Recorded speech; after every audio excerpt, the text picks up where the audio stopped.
And I get this number. I tried to make it match the last video. My phone died during recording. Hey!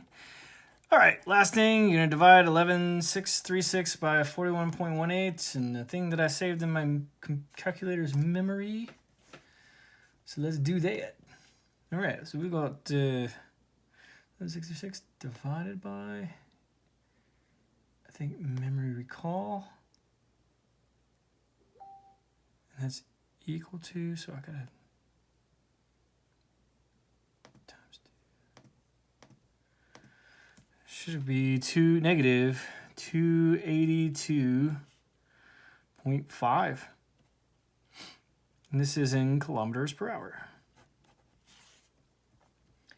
All right, checking that, number 6. Yeah, rounding it to a whole number, it gives me negative 283 kilometers per hour. That's the correct answer for that problem. Yay. All right, let's do the last two. Number 7. Water being drained from a container which has the shape of an inverted right circular cone. This one. Okay, so a cone is like what you would imagine a waffle cone would look like. Inverted cone, right cylinder cone. If I had to draw one, this is the best I got. All right, so, you know, you put ice cream up here and you're good. But the idea, though, is that this particular cone has a radius at the top. That's a circle base. It's just not, we're not looking at it from the top. We're looking at it kind of from the side a little bit. And then it also has this height, which will never change for the container. The container never changes its shape. We're not assuming that, you know, temperatures make it shrink or expand, which would happen in real life. What we're going to do is we're going to just assume this thing always is the same. So the container has a radius of 5 inches, and then it has a height of 9 inches, right? Okay. So that's one of those tricks that I remember telling you in the last video, is that anytime that the number doesn't change, you can go ahead and just label it as the number, not as a letter. So we have a container that's holding water, and water is being drained from it. So there's this like outward flow of water down here. And they also give us that the water in the container is 8 inches deep. So I'm going to do the little water here. And then this is a changing thing, the height of the water as it's draining out. So I'm going to label it with H. And I know that in this particular moment, H is 8.00 inches, I guess. And the other number they give us is 0.4 inches per second. And that is the surface level falling at a rate. So if the surface level is falling at a rate, that's basically changing the height, isn't it? So dH dt is this number, but you also have to make sure it's negative because this is getting smaller, okay? So negative rates if the length gets smaller. Those are the two numbers they gave us. They want us to find the rate at which the water is being drained from the container. So this one is not as easy to understand what they're asking for, but whenever we're saying the rate of the water itself, there's a volume thing that we're curious about. So what they really want here is dV dt, okay? And that was what makes this one so hard. The first time I did it, I was like, what do they want? I don't understand. And if you look at the answers, you can see that the units are inches cubed per second, which we know is volume, if you remember from the first question we did. Not that we had a volume thing, I said it out loud. Anyway, you can go back and check that video if you like. This part 2 focuses on number 7 and number 8. So, volume for a cone is a formula that you may or may not have learned. But if not, you can look up on the internet. And it is 1/3 pi r squared h. That's the volume formula for a cone. And what we're talking about is the water itself, not the container, although we could find what the container's volume is if we wanted to, just by plugging 5 in for R and 9 in for H, boom, there's the volume of the container. But I don't care about that. They want the rate at which the volume of the water is being drained out. So we want to see this cone as the water cone, not the container cone. Does that make sense? And so this water cone also has an R, and it has an H, and that's what these two things are. And so in the past, when I've said, okay, well, now that we have an equation, we'll take the derivative of it, this is where this would happen. V would become dv dt, the thing I care about. Then we would have a product rule going on, right? So what's going to happen without me writing it out is that we're going to have an R and a dr dt, and then we're going to have an H and a dh dt. And then remember, it's plus in between the two terms. So it would be like derivative, not derivative, not derivative, derivative. That's what we would have. But the reason why I'm saying that out loud is because if we're going to have a dr dt and a dh dt and an R and an H, but they didn't give me R or dr dt, then this is not going to be that helpful. I'm going to have to go back and use something else to find those things. So we have to go back and figure out how R and H are related to each other. And I don't know if you can see this, but if you just focus in on this part of the picture, maybe you can see it. This is the container, but instead of I'm going to draw the radius. So it looks like a triangle, doesn't it? And then here's the water, although I'm not going to draw it like with waves. I'm just going to draw a line. And it's inside the container, so it looks like we have two triangles, one inside the other. I don't know if you remember similar triangles. But similar triangles have a particular proportion that happens.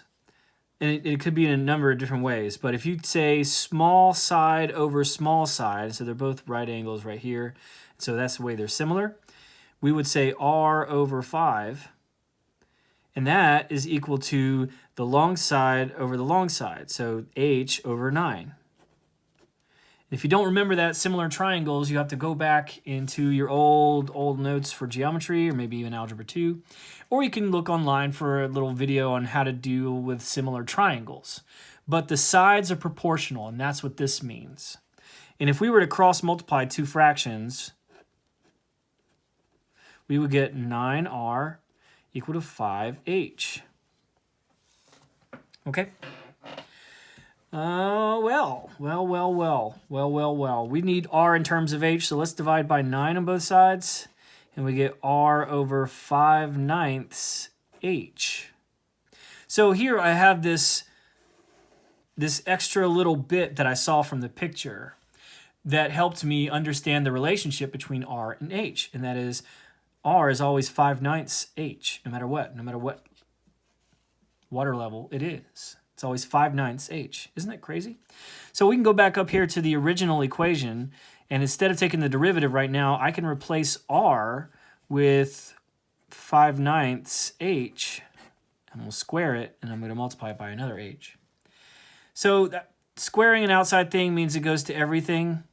So basically this becomes 1/3 times pi times 25 over 81, and this is H squared, and this is H. And if I clean it all up, multiply across, I'll get 25 pi over whatever 3 times 81 is. So that's 243. H cubed. Because when you multiply two things with the same base, you add the powers, right? Okay, this is ready for being, I almost said derivativized, and then I did say it, so whatever. The derivative of v is dv dt. The derivative of this follows the power rule, so we're going to multiply down the 3, and we're going to get 75 pi over 243. And I'm sure that could reduce, but, you know. And then we subtract when we get h squared, and then don't forget we need dh dt because it's not t. Every letter gets that little tag on the end of it. And there you go. We have a derivative that we can plug numbers into, no issues. So dv dt, the thing I'm looking for, is equal to 8. It's 25 pi over 81. If I reduce 3 out of both, and this is h, which is 8 squared. And this is dht, which is negative 0.4. And now when I multiply all those together and I get a decimal, I'll end up with a negative 224.8 cubic inches per second. If you want to check that, please do that.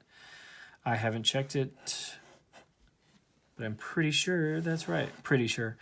You know, pretty sure used to be the way I would say very sure, but then somebody told me that pretty sure is not very sure. And so, you know,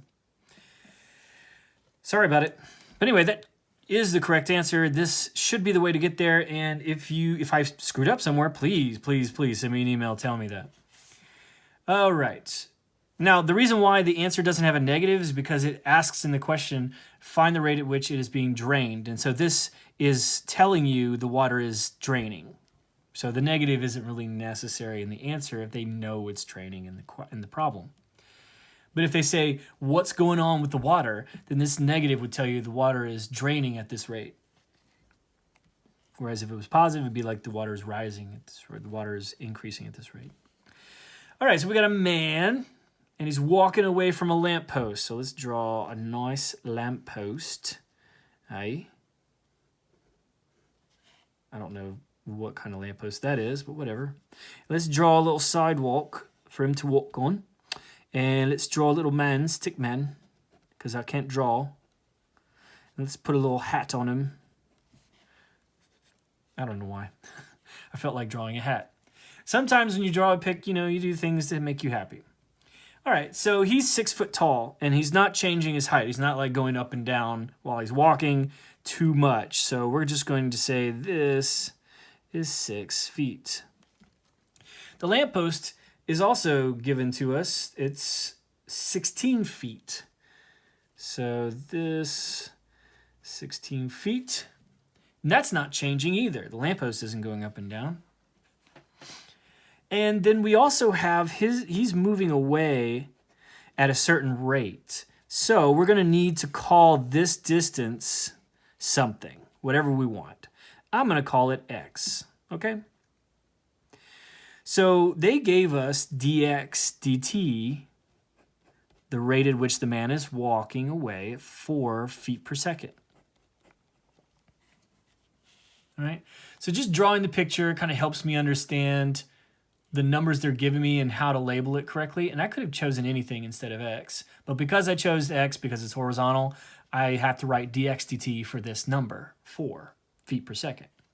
If I had chosen, I don't know, b, it would be db dt. And then it asks, okay, so we give all the numbers in the first sentence, 6 feet, 16 feet, 4 feet per second. And then it says, at what rate is the length of his shadow changing when he is 50 feet away from the lamppost? So this distance, x, is 50 feet. And they want to know the length, the rate, the length of his shadow is changing. So now we got to draw another picture, which is from this lamppost hitting this guy in the top of the head to create a shadow. Okay, so light beams go in all directions, but the one we care about is this the one that hits him right at the top, and every other light beam that hits him, but I don't have to draw that because I draw the resulting shadow right here. Okay, this is just getting an idea of what's going on here. So I have a length of the shadow, and this length of the shadow also needs a name. And I can use S if I like S for shadow, or I can use anything else. Just don't use X again. So really what they're looking for is the rate at which the length of the shadow is changing. That's ds dt. I don't know what that is. I also don't know what S is at this particular moment, but is there a way to find out? I don't know, not the question. The question is now is what equation relates X and S together? Well, X plus S is the total length that the tip of the shadow is from this, but I don't know much about that. You know, I wasn't given anything about this diagonal, the light beam. All I was given was this line, this line, this line, and this line. And wait a minute. Look at these two pictures. Do you see it? Yeah. This is another one of them dang similar triangles. Except it's just farther down than this one. And this guy is 16 and this guy is 6. Those are fixed. But this guy is changing and this guy is changing. And the total would just be x plus s. So the equation that I have here would be just like up here, little over little, or this side over this side is equal to this side over this side. Is that how I did it before? R over 5, yeah, so 6 over 16. And this isn't a side equation, this is the main one that I care about. This is the one that relates x and s. So here I had this volume that I had to deal with, and then I had to relate r and h just to figure out how to do a volume. But here, I want to know how x and s related because that'll give me my equation. So 6 over 16 will give me s over the big side, which is x plus s. Voila. So I gotta do a little cross multiply because that's what I do with proportions, and I get 6 times x plus s is equal to 16 times s. And I do a little distributive property, 6x plus 6s, 16s. And then, you know what? I got two s's here, but they're on opposite sides. So I'm gonna subtract 6s from both sides. And that's gonna give me this equation, 6x is equal to 10s. And now I have an equation that relates x and s with each other. So 6 times this distance is always going to be 10 times this distance. Weird, huh? But true.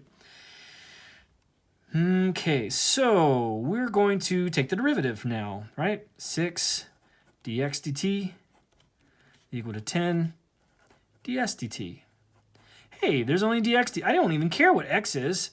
It doesn't. So this is saying that it does not matter how far away he is from the lamp. The rate at which the shadow is getting bigger will always be based on his speed. Okay, so 6 and dx dt is 4. That's equal to 10, and the thing we care about. And so this is 24. We divide it by 10. That's 2.4. But what did they say? They said don't round your answer. So I guess 2.4 feet per second would be the answer here. They probably have a fraction. I bet they have a fraction. Yep, 12 over 5, but this is the same answer. All right, so thank you for joining and finishing this worksheet, and I hope that this helped you in your quiz for week 4.